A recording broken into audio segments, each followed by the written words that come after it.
The 1 week I actually messed around with my predictions, I turned out to do pretty well. Before we jump into any predictions this week, I just want to say a massive congratulations to Ben and Annie. You guys know that they're a member of this community, and they also contribute to this series every single week with their predictions. As of you guys watching this, they have just got married, so congratulations to Mr. and Mrs. Miles, which ironically is how far Annie should have run. On to our predictions then. Game week 30, I used a randomizer wheel to pick my predictions for the Premier League, and looking at this, I should probably do it more often. We've actually got a correct score with Newcastle Brentford, and we've got 5 other correct results as well, meaning I've got 10 points overall. And arguably, that's probably the highest total I've had for a fair few weeks. As for the subscriber results, that actually puts me in second place behind Wilf, who managed to get 12 marbles, and Ben got 8, Annie got 7, and Stuyben at the bottom with 4. If you guys want to be involved in this series and get your name on that subscriber leaderboard, make sure you get your predictions in the comments down below now before the first game of the game week kicks off,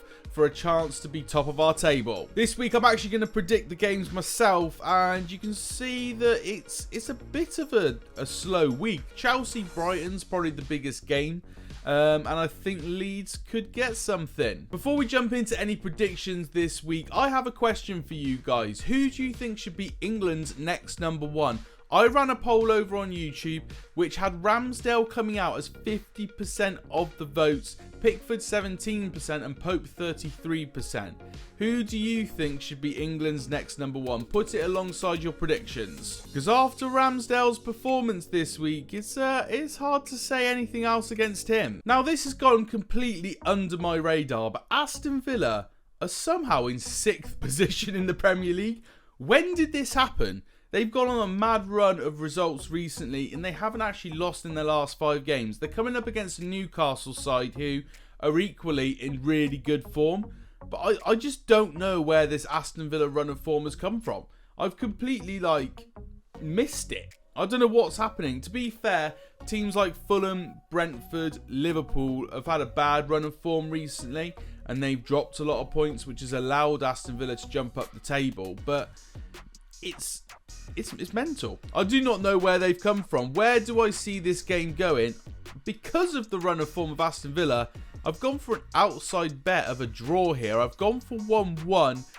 There's a high chance Newcastle do come away with the 3 points, but the way that Villa are playing right now and the form that they're on, I can't argue against it. Unfortunately for Patrick Vieira, Crystal Palace have done well since he departed. They've won 2 games on the bounce. They come up against Southampton, which is the ideal opponent right now, let's face it. Southampton have been shocking, and I do not see Southampton getting anything from this game. I've gone for straightforward 2-0 win to Crystal Palace. Fulham have had a really poor run of form recently, and Everton are actually picking up some points to get them out of this relegation battle. I think that's going to continue because I have gone for Everton to win this one 1-0. I think Fulham's recent run of form is really hard to ignore, and I think that Everton might be able to capitalise on it. Now, Bournemouth have actually won more of their last 5 games than Spurs have, but I've decided to, stay, let's face it, sensible with this one.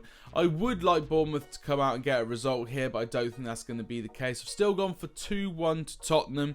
I think with the luck that they get from officiating recently and the fact that they've just got more firepower, they should be able to get through this game. Another team that struggled with form recently is Brentford, and they come up against Wolves this week. Wolves have been performing all right recently, to be fair to them. They've picked up quite a few points, and I think that they're going to do so again against Brentford here. I've gone for 1-1. I think the points will be shared, and it's going to be a pretty tight affair. Frank Lampard has got a mountain to climb with this Chelsea squad. They are really underperforming this season. They come up against the Brighton side who are actually kind of overperforming, really. I expected Brighton to finish mid-table this season. They're actually pushing on to try and get themselves into those European positions. Now, with this game in question, I've actually gone for an away win. I've gone for Brighton to win this one 3-2.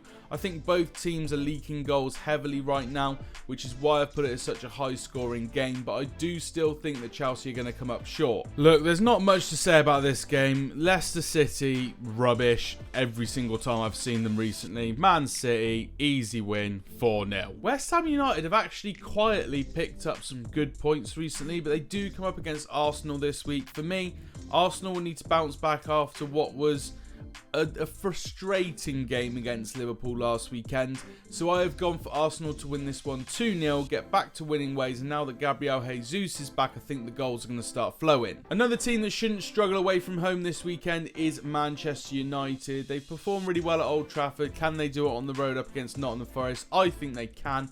I've gone for 3-0 in this one. I believe, correct me if I'm wrong in the comments down below, but I believe Casemiro is back this weekend. So I've gone with that. I've run with it a little bit because he changes the dynamic of the team massively, and I've gone for a 3-0 win. Sometimes there's a game in the Premier League where you just get a feeling, and that's what I'm running with here. Leeds United up against Liverpool. Liverpool obviously haven't had the best run of form recently, but did very well up against Arsenal after they got wound up a little bit by them.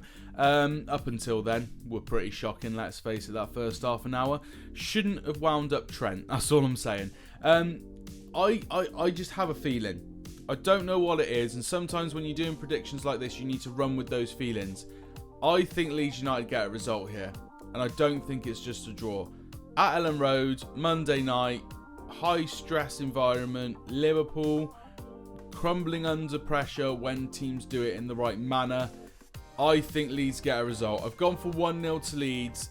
I'm throwing it out there. I think they're going to get the 3 points. So here's a roundup of my Matt's predictions for Game Week 31 in the Premier League. We've got Aston Villa and Newcastle's draw 1-1.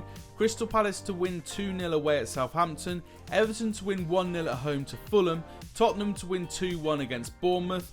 Brentford and Wolves to draw 1-1. Chelsea to lose at home 3-2 to Brighton. Man City to win 4-0 against Leicester. Arsenal to win on the road 2-0 against West Ham. Man United to win at Nottingham Forest 3-0. And Leeds United to win 1-0 against Liverpool. So there we have it. There's all my predictions for today. If you guys have enjoyed this video, please hit a massive thumbs up. In fact, hit a thumbs up to congratulate Ben and Annie on their wedding and marriage, and hopefully they won't argue on their first day over predictions for Premier League Predictor. Fingers crossed, eh? We all know that they're spending the first day of married life sat watching this, putting their predictions in, so they're dedicated to the cause, and I respect it.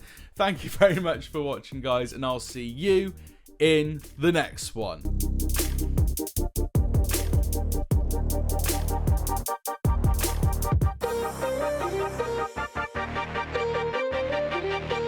So here's a roundup of my Game Week 31 Matt's predictions for the Premier League in game with scrap. So here's a roundup of I have been so bad today.